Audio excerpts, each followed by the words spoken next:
There were no public conveyances. There were no conveyances for hire.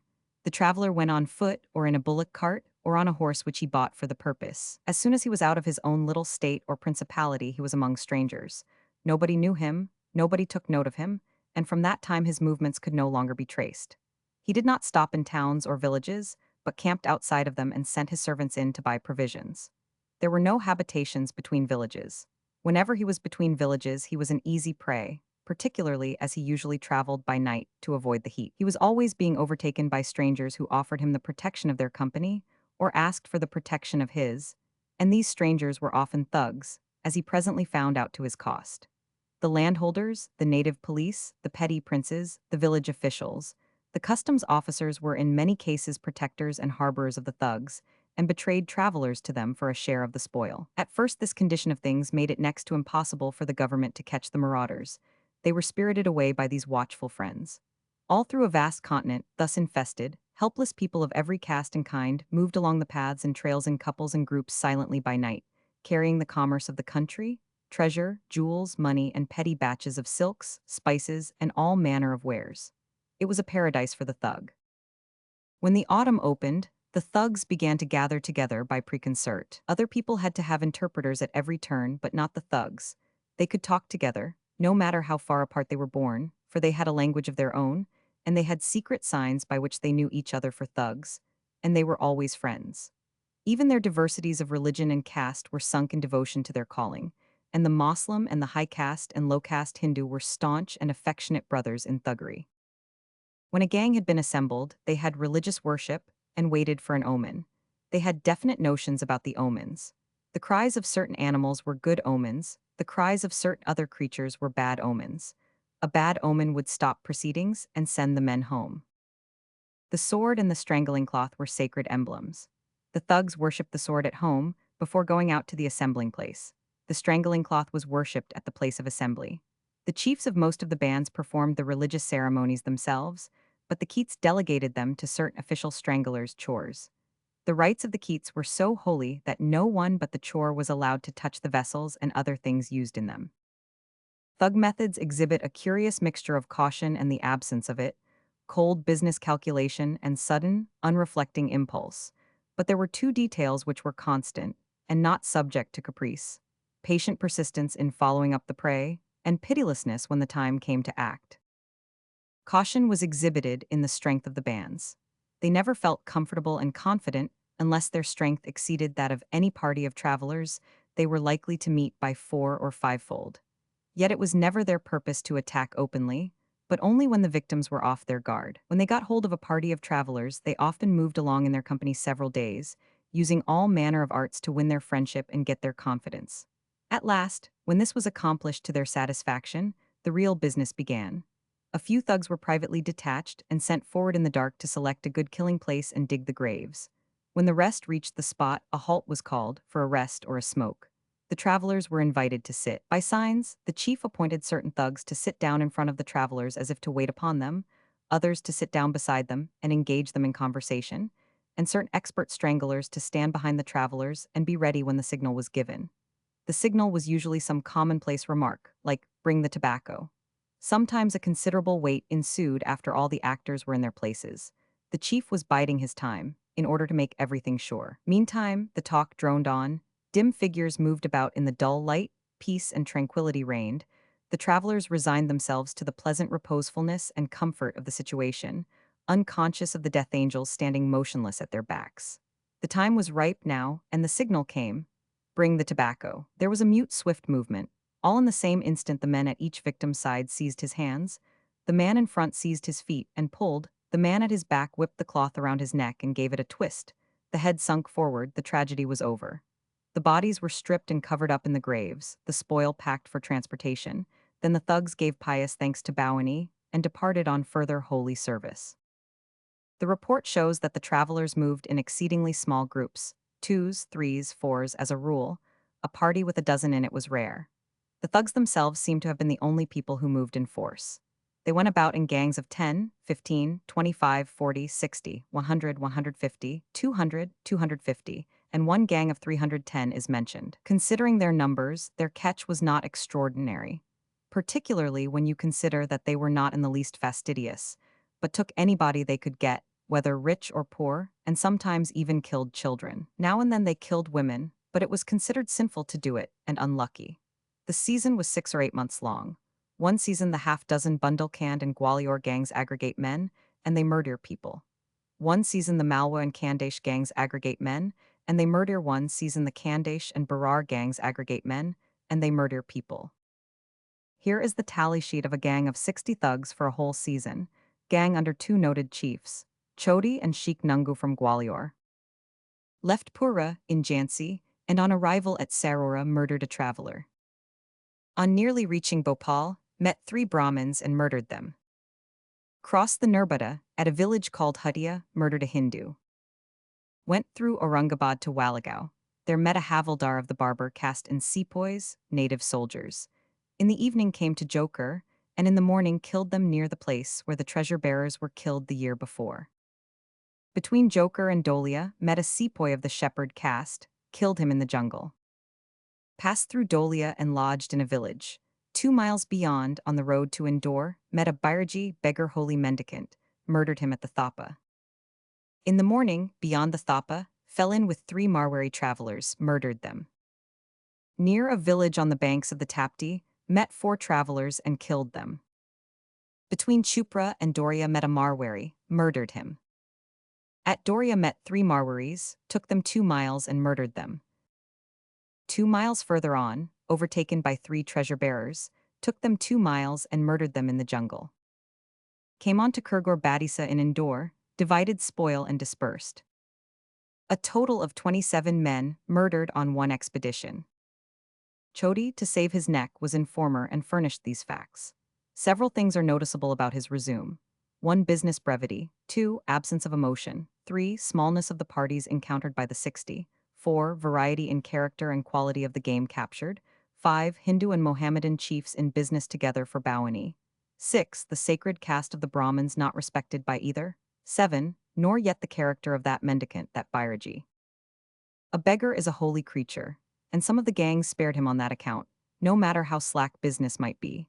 But other gangs slaughtered not only him, but even that sacredest of sacred creatures, the fakir, that repulsive skin and bone thing that goes around naked and mats his bushy hair with dust and dirt, and so beflowers his lean body with ashes that he looks like a specter. Sometimes a fakir trusted a shade too far in the protection of his sacredness. In the middle of a tally sheet of Faringhias, who had been out with 40 thugs, I find a case of the kind. After the killing of 39 men and 1 woman, the fakir appears on the scene. Approaching Dorgo, met 3 pundits, also a fakir, mounted on a pony. He was plastered over with sugar to collect flies and was covered with them. Drove off the fakir and killed the other 3. Leaving Dorgo, the fakir joined again, and went on in company to Rayajana, met 6 Khatris on their way from Bombay to Nagpur. Drove off the fakir with stones, and killed the 6 men in camp and buried them in the grove. Next day the fakir joined again, made him leave at Mana. Beyond there, fell in with 2 Kahars and a sepoy, and came on towards the place selected for the murder. When near it, the fakir came again. Losing all patience with him, gave Mithu, one of the gang, 5 rupees $2, $50 to murder him and take the sin upon himself. All 4 were strangled, including the fakir. Surprised to find among the fakir's effects 30 pounds of coral, 350 strings of small pearls, 15 strings of large pearls, and a gilt necklace. It curious, the little effect that time has upon a really interesting circumstance. This one so old, so long ago gone down into oblivion, reads with the same freshness and charm that attached to the news in the morning paper. One's spirits go up, then down, then up again, following the chances which the fakir is running. Now you hope, now you despair, now you hope again. And at last everything comes out right, and you feel a great wave of personal satisfaction go weltering through you, and without thinking, you put out your hand to pat Mithu on the back when, puff, the whole thing has vanished away, there is nothing there. Mithu and all the crowd have been dust and ashes and forgotten, oh so many, many, many lagging years. And then comes a sense of injury. You don't know whether Mithu got the swag along with the sin, or had to divide up the swag and keep all the sin himself. There is no literary art about a government report. It stops a story right in the most interesting place. These reports of thug expeditions run along interminably in one monotonous tune. Met a sepoy, killed him. Met 5 pundits, killed them. met 4 Rajputs and a woman, killed them, and so on till the statistics get to be pretty dry. But this small trip of Faringhia's 40 had some little variety about it. Once they came across a man hiding in a grave, a thief. He had stolen 1,100 rupees from Dunraj Seath of Paroti. They strangled him and took the money. They had no patience with thieves. They killed 2 treasure-bearers and got 4,000 rupees. They came across 2 bullocks laden with copper pice and killed the 4 drivers and took the money. There must have been half a ton of it. I think it takes a double handful of pice to make an annas to make a rupee, and even in those days the rupee was worth only half a dollar. Coming back over their tracks from Baroda, they had another picturesque stroke of luck. The Lohars of Udaipur put a traveler in their charge for safety. Dear, across this abysmal gulf of time, we still see Faringhia's lips uncover his teeth, and through the dim haze we catch the incandescent glimmer of his smile. He accepted that trust, good man, and so we know what went with the traveler. Even Rajas had no terrors for Faringhia. He came across an elephant driver belonging to the Raja of Udaipur and promptly strangled him. A total of 100 men and women murdered on this expedition. Among the reports of expeditions, we find mention of victims of almost every quality and estate. Native soldiers, fakirs, mendicants, holy water carriers, carpenters, peddlers, tailors, blacksmiths, policemen native, pastry cooks, grooms, Mecca pilgrims, chuprases, treasure bearers, children, cowherds, gardeners, shopkeepers, palanquin bearers, farmers, bullock drivers, male servants seeking work, women servants seeking work, shepherds, archers, table waiters, weavers, priests, bankers, boatmen, merchants, grass cutters, also a prince's cook, and even the water carrier of that sublime Lord of Lords and King of Kings, the Governor-General of India. How broad they were in their tastes. They also murdered actors, poor wandering barnstormers. There are 2 instances recorded. The first one by a gang of thugs under a chief who soils a great name borne by a better man, Kipling's deathless Gungadin. After murdering 4 sepoys, going on toward Indore, met 4 strolling players, and persuaded them to come with us, on the pretense that we would see their performance at the next stage. Murdered them at a temple near Bhopal. Second instance. At Diohati, joined by comedians, murdered them eastward of that place. But this gang was a particularly bad crew. On that expedition they murdered a fakir and 12 beggars. And yet Bounty protected them. For once when they were strangling a man in a wood when a crowd was going by close at hand, and the noose slipped and the man screamed, Bounty made a camel burst out at the same moment with a roar that drowned the scream, and before the man could repeat it, the breath was choked out of his body. The cow is so sacred in India that to kill her keeper is an awful sacrilege, and even the thugs recognized this. Yet now and then the lust for blood was too strong, and so they did kill a few cowkeepers. In one of these instances, the witness who killed the cowherd said, "In Thuggy this is strictly forbidden, and is an act from which no good can come. I was ill of a fever for 10 days afterward. I do believe that evil will follow the murder of a man with a cow. If there be no cow, it does not signify." Another thug said he held the cowherd's feet while this witness did the strangling. He felt no concern, because the bad fortune of such a deed is upon the strangler and not upon the assistants, even if there should be 100 of them. There were thousands of thugs roving over India constantly, during many generations. They made thuggee a hereditary vocation and taught it to their sons and to their sons' sons. Boys were in full membership as early as 16 years of age. Veterans were still at work at 70. What was the fascination? What was the impulse? Apparently, it was partly piety, largely gain, and there is reason to suspect that the sport afforded was the chiefest fascination of all. Meadows Taylor makes a thug in one of his books claim that the pleasure of killing men was the white man's beast-hunting instinct enlarged, refined, ennobled. I will quote the passage. Chapter 47. Simple Rules for Saving Money. To save half when you are fired by an eager impulse to contribute to a charity, wait and count 40. To save 3/4, count 60. To save it all, count 65. Pudd'nhead Wilson's New Calendar. The thug said, "How many of you English are passionately devoted to sporting? Your days and months are passed in its excitement. A tiger, a panther, a buffalo, or a hog rouses your utmost energies for its destruction. You even risk your lives in its pursuit. How much higher game is a thug S? That must really be the secret of the rise and development of thuggy. The joy of killing, the joy of seeing killing done, these are traits of the human race at large. We white people are merely modified thugs. Thugs fretting under the restraints of a not very thick skin of civilization. Thugs who long ago enjoyed the slaughter of the Roman arena, and later the burning of doubtful Christians by authentic Christians in the public squares, and who now, with the thugs of Spain and Nims, flock to enjoy the blood and misery of the bullring. We have no tourists of either sex or any religion who are able to resist the delights of the bullring when opportunity offers. And we are gentle thugs in the hunting season, and love to chase a tame rabbit and kill it. Still, we have made some progress microscopic, and in truth scarcely worth mentioning, and certainly nothing to be proud of. Still, it is progress. We no longer take pleasure in slaughtering or burning helpless men. We have reached a little altitude where we may look down upon the Indian thugs with a complacent shudder, and we may even hope for a day, many centuries hence, when our posterity will look down upon us in the same way.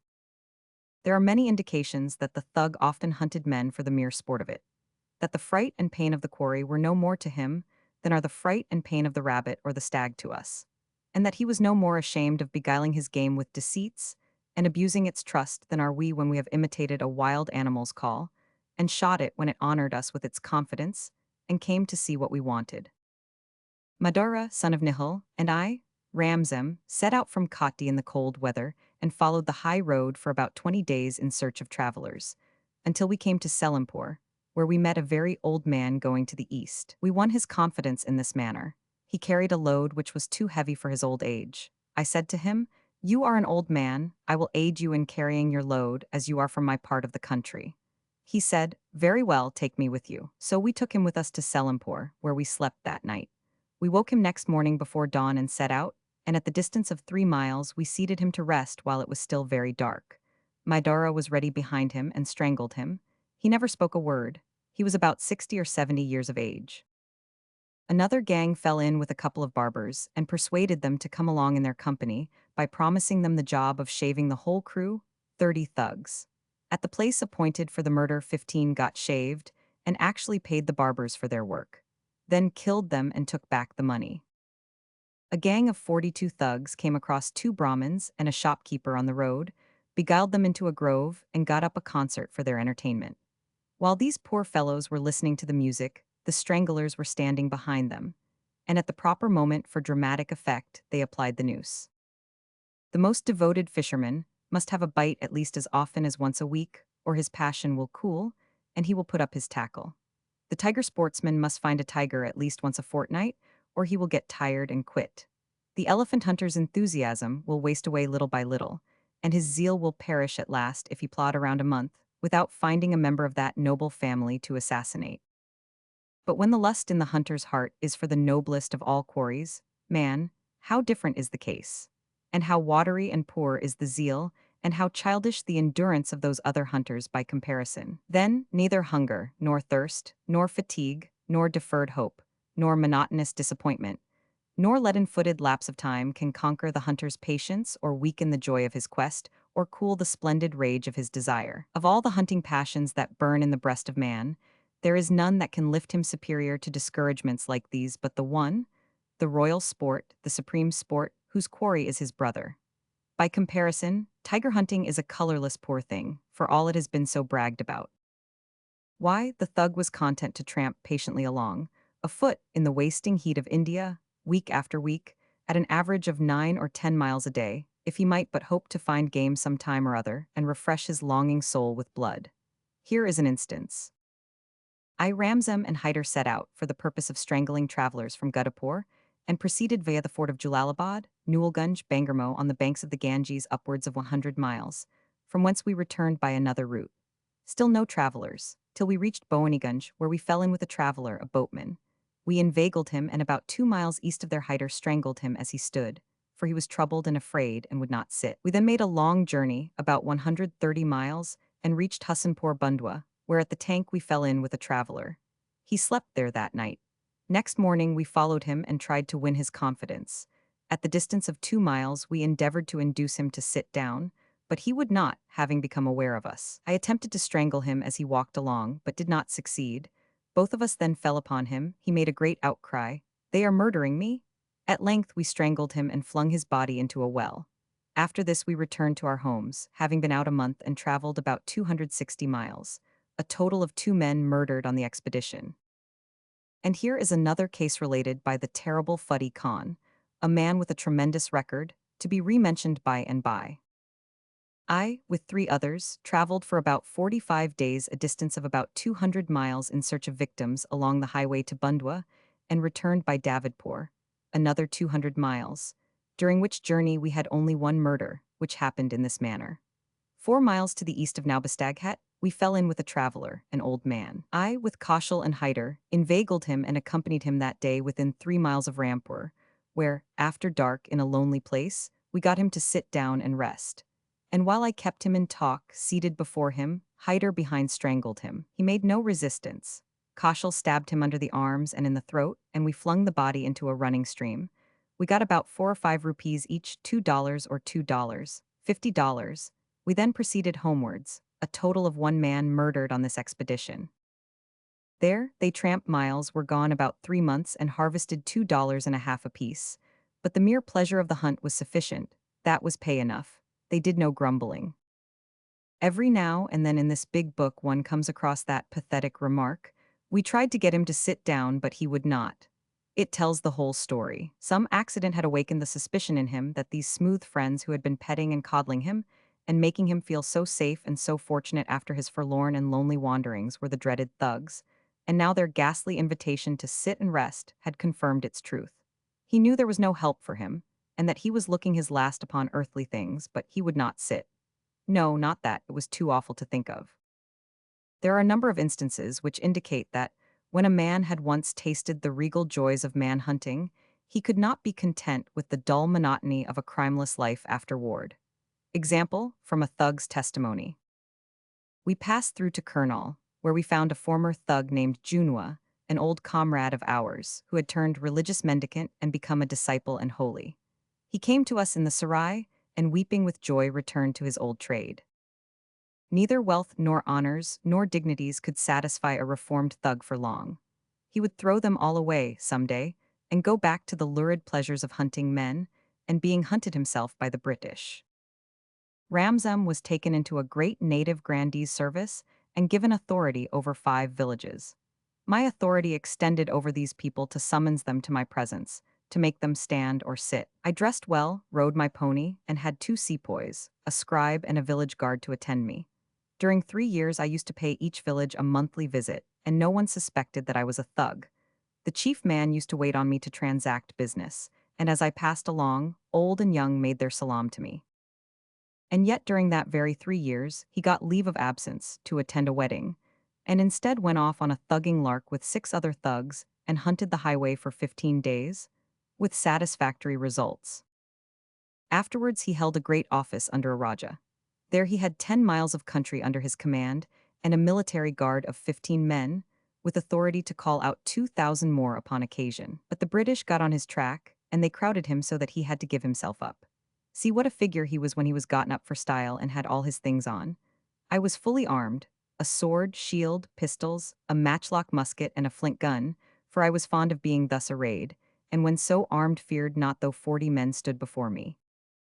He gave himself up and proudly proclaimed himself a thug. Then by request he agreed to betray his friend and pal, Buram, a thug with the most tremendous record in India. I went to the house where Buram slept often as he led our gangs. I woke him, he knew me well, and came outside to me. It was a cold night, so under pretense of warming myself, but in reality to have light for his seizure by the guards, I lighted some straw and made a blaze. We were warming our hands. The guards drew around us. I said to them, "This is Buram," and he was seized just as a cat seizes a mouse. Then Buram said, "I am a thug. My father was a thug, my grandfather was a thug, and I have thugged with many." So spoke the mighty hunter, the mightiest of the mighty, the Gordon Cumming of his day. Not much regret noticeable in it, having planted a bullet in the shoulder bone of an elephant and caused the agonized creature to lean for support against a tree. I proceeded to brew some coffee. Having refreshed myself, taking observations of the elephant's spasms and writhings between the sips, I resolved to make experiments on vulnerable points, and approaching very near, I fired several bullets at different parts of his enormous skull. He only acknowledged the shots by a salam-like movement of his trunk, with the point of which he gently touched the wounds with a striking and peculiar action. Surprised and shocked to find that I was only prolonging the suffering of the noble beast, which bore its trials with such dignified composure, I resolved to finish the proceeding with all possible dispatch, and accordingly opened fire upon him from the left side. Aiming at the shoulder, I fired 6 shots with the 2-grooved rifle, which must have eventually proved mortal, after which I fired 6 shots at the same part with the Dutch 6-pounder. Large tears now trickled down from his eyes, which he slowly shut and opened, his colossal frame shivered convulsively, and falling on his side he expired. Gordon Cumming.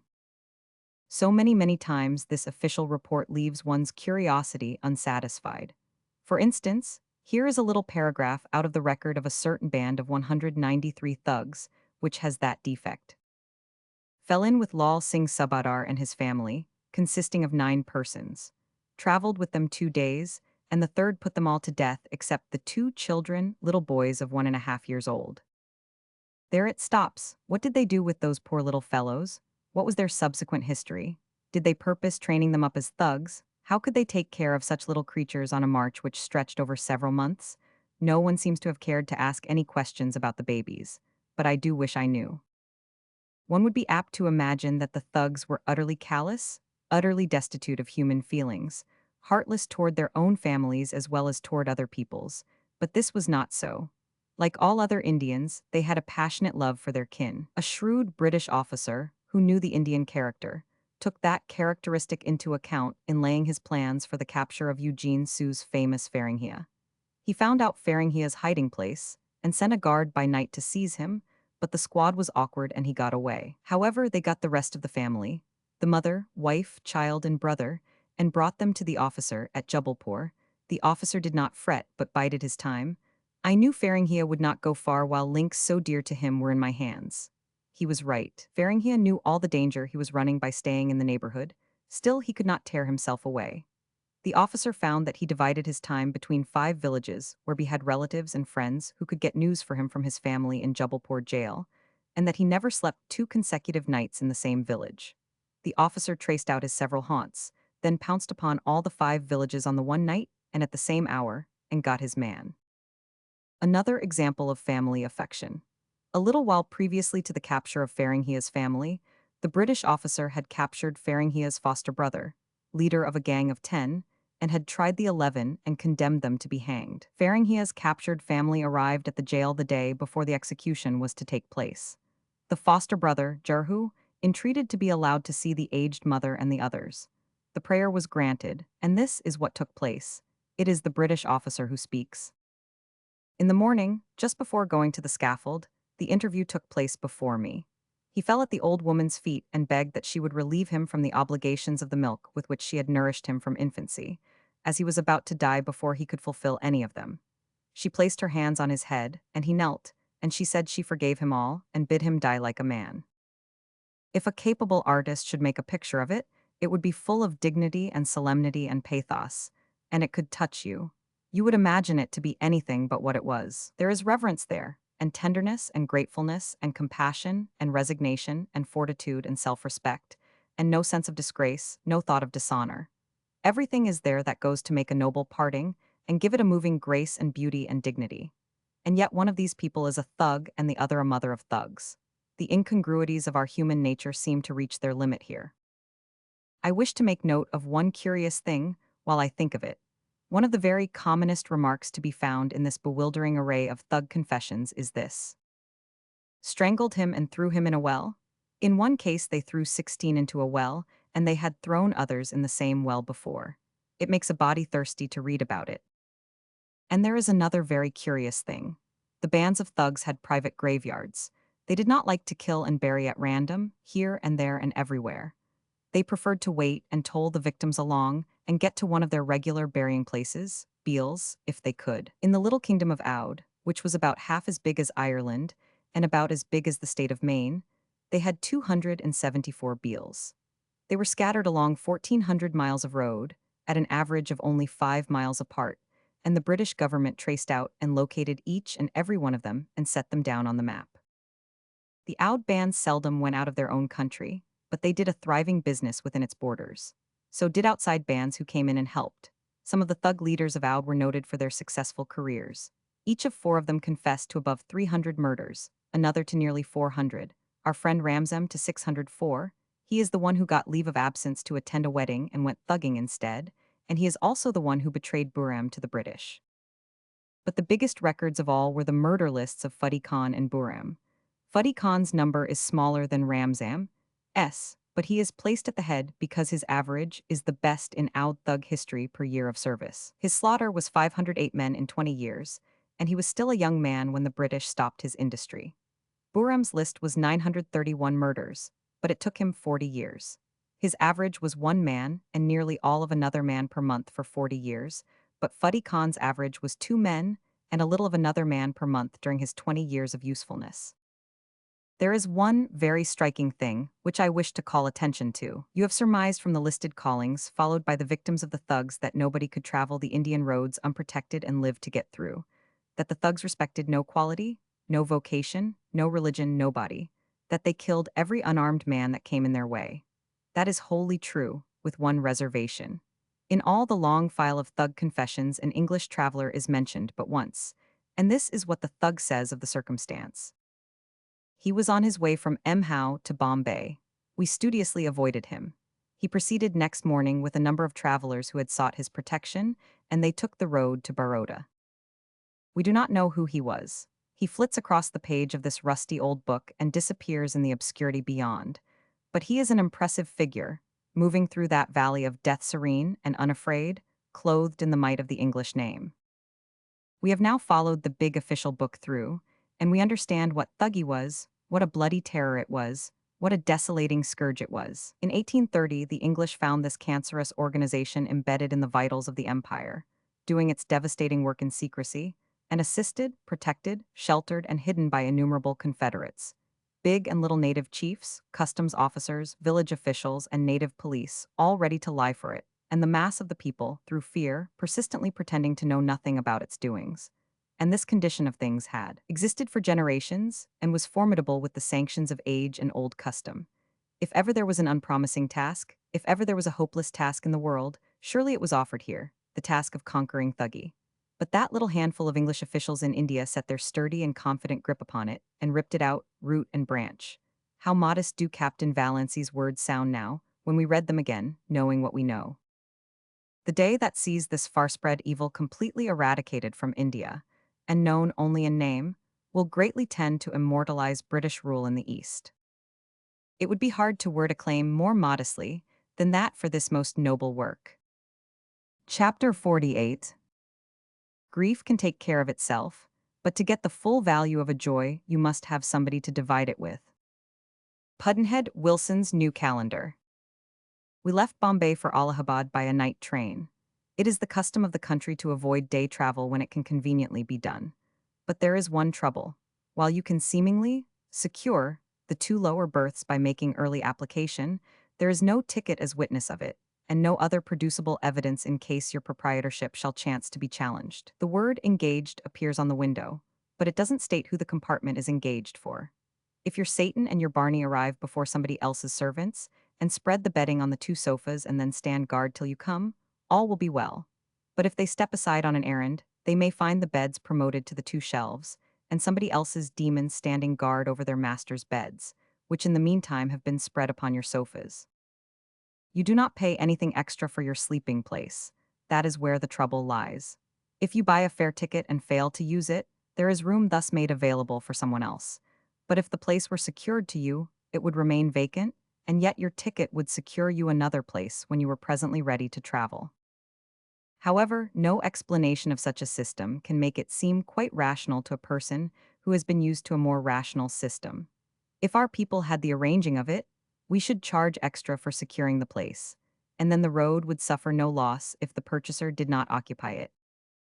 The present system encourages good manners and also discourages them.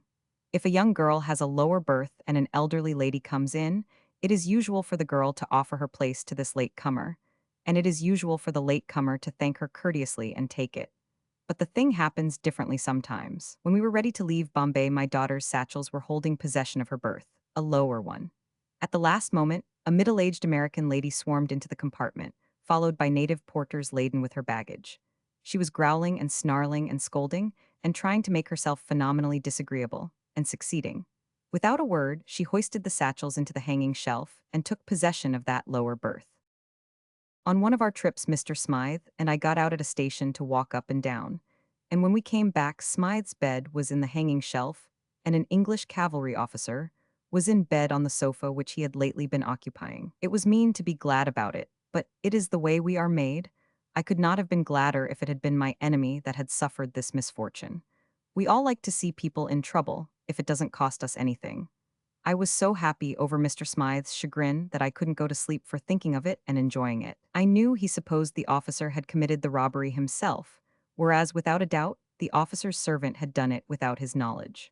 Mr. Smythe kept this incident warm in his heart and longed for a chance to get even with somebody for it. Sometime afterward, the opportunity came in Calcutta. We were leaving on a 24-hour journey to Darjeeling. Mr. Barclay, the general superintendent, has made special provision for our accommodation, Mr. Smythe said, so there was no need to hurry about getting to the train. Consequently, we were a little late. When we arrived, the usual immense turmoil and confusion of a great Indian station were in full blast. It was an immoderately long train, for all the natives of India were going by it somewhither, and the native officials were being pestered to frenzy by belated and anxious people. They didn't know where our car was, and couldn't remember having received any orders about it. It was a deep disappointment. Moreover, it looked as if our half of our party would be left behind altogether. Then Satan came running and said he had found a compartment with one shelf and one sofa unoccupied, and had made our beds and had stowed our baggage. We rushed to the place, and just as the train was ready to pull out and the porters were slamming the doors to, all down the line, an officer of the Indian Civil Service, a good friend of ours, put his head in and said, "I have been hunting for you everywhere. What are you doing here, don't you know?" The train started before he could finish. Mr. Smythe's opportunity was come. His bedding, on the shelf, at once changed places with the bedding, a stranger's, that was occupying the sofa that was opposite to mine. About 10 o'clock we stopped somewhere, and a large Englishman of official military bearing stepped in. We pretended to be asleep. The lamps were covered, but there was light enough for us to note his look of surprise. He stood there, grand and fine, peering down at Smythe and wondering in silence at the situation. After a bit he said, "Well, and that was all." But that was enough. It was easy to understand. It meant, "This is extraordinary, this is high-handed, I haven't had an experience like this before." He sat down on his baggage, and for 20 minutes we watched him through our eyelashes, rocking and swaying there to the motion of the train. Then we came to a station, and he got up and went out, muttering, "I must find a lower berth or wait over." His servant came presently and carried away his things. Mr. Smythe's sore place was healed, his hunger for revenge was satisfied. But he couldn't sleep, and neither could I, for this was a venerable old car, and nothing about it was taut. The closet door slammed all night and defied every fastening we could invent. We got up very much jaded at dawn and stepped out at a way station, and while we were taking a cup of coffee, that Englishman ranged up alongside, and somebody said to him, "So you didn't stop off after all?" "No, the guard found a place for me that had been engaged and not occupied. I had a whole saloon car all to myself. Oh, quite palatial. I never had such luck in my life." That was our car, you see. We moved into it, straight off, the family and all. But I asked the English gentleman to remain, and he did. A pleasant man, an infantry colonel, and doesn't know yet that Smythe robbed him of his berth, but thinks it was done by Smythe's servant without Smythe's knowledge. He was assisted in gathering this impression. The Indian trains are manned by natives exclusively.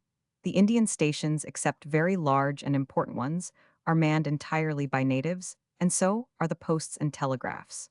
The rank and file of the police are natives. All these people are pleasant and accommodating. One day I left an express train to lounge about in that perennially ravishing show. The ebb and flow and whirl of gaudy natives, that is always surging up and down the spacious platform of a great Indian station. And I lost myself in the ecstasy of it, and when I turned, the train was moving swiftly away.